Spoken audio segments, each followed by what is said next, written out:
नमस्कार, रितूस किचनमध्ये आपलं सगळ्यांचं स्वागत आहे। आज आपण गाजरचा हलवा बनवणार आहोत। आज मी गाजरचा हलवा करते।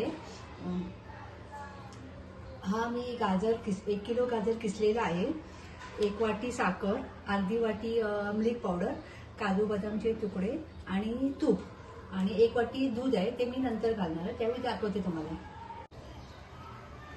गाजरचा हलवा करायला आता आपण घेऊया। मोठं भांडं घ्या की त्यामध्ये आपल्याला गाजर परतायला मिळेल। आता 2 चमचे मी तूप ओतते।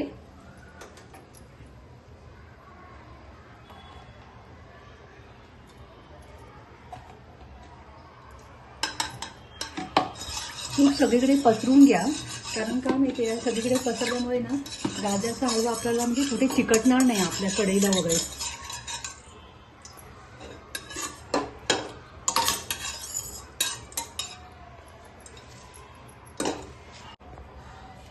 आता आपण गाजरचा किस पूर्ण घालून घेऊया ह्याच्यामध्ये आणि तो चांगला परतूया।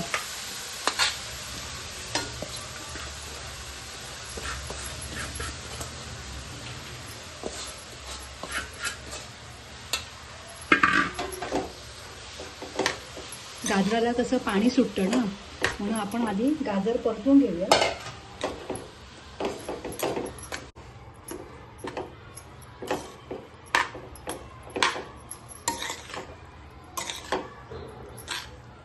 गाजराचा कलर परततेही गाजराचा कलर चेंज होतो।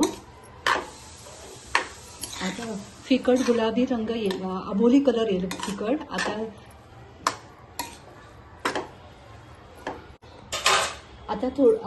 5 मिनिटं आपण झाकण ठेवून थोडं शिजून घेऊया, कारण गाजराला पाणी सुटलं ना की तो आपणच नरम होईल। जास्त का आपल्याला दूध जास्त घालायची गरज नाही पडणार।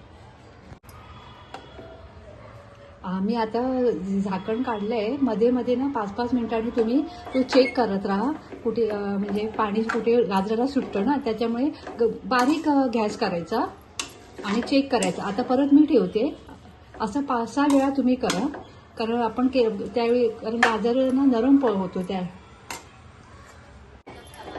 आता मी परत झाकण काढलंय आणि चेक करते, कारण गाजराला कसं पाणी सुटतं ना, त्यामुळे तो आपणच नरम होतो। आता मी ह्यात ना थोडी ना साय, माझ्याकडे दुधाची साय, ती थोडी टाकते आणि थोडं ढवळून घेते।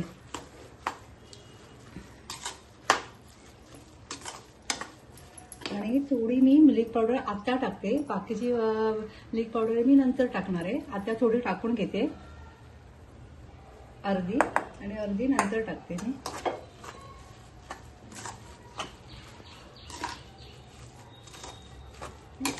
जर तुमच्याकडे साय नसेल तर पावडर टाकली तरी चालेल।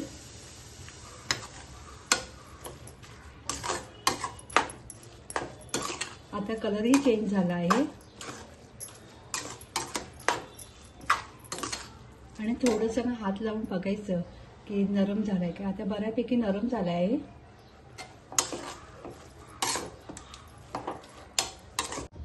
आता थोडंसं झाकण मी थोडंसं पूर्ण ठेवत नाही, अर्ध झाकण ठेवते, थोडंसं आपण झाकण उघडं ठेवूया आणि 5 मिनिटं अजून शिजून द्यावी।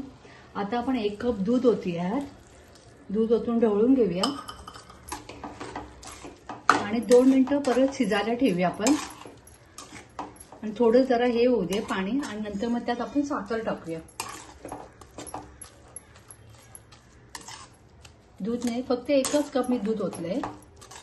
आता 2 मिनिटं अजून थोडा वेळ शिजू दे, 2-3 मिनिटं, मग नंतर मग परत आपण चेक करूया आणि मग साखर टाकूया। आता थोडे मी काजू बदामचे तुकडे केले होते पीसेस, ते थोडे टाकते आणि साखर टाकून घेते। 1 कप साखर टाकले मी आणि चांगलं हे करून घेते आणि मग ते त्यात शिजून द्यावे नंतर। आणि सर्वात शेवटी मी वेलची टाकणार आहे। वेलची आता टाकली तर वेलचीचा सुगंध हे होऊन जातो ना, कमी होतो, त्याच्यामुळे नंतर लास्टला टाकली ना आपण वेलची की सुगंधही छान लागतो आणि खायलाही छान वाटते। आता थोडा वेळ बारीक ह्याच्यामध्ये ते करून घेऊया आपण। गाजर हलवा झालाय, आता मी गॅस बंद केलाय। आता शेवटीच मी हे वेलची पावडर टाकते, वेलची पावडर मिक्स करून शेवटी शेवटी वेलची पावडर टाकायची, म्हणजे स्वाद पण काय चांगला राहतो. आता आपला गाजर हलवा झाला आहे तयार. आता आपला गाजरचा हलवा तयार आहे. घरच्या गाजर हलव्याची चव कुठेही सापडणार नाही. गाजर हलवा खा आणि दिवस गोड करा. लाईक सबस्क्राईब करा. थँक्यू.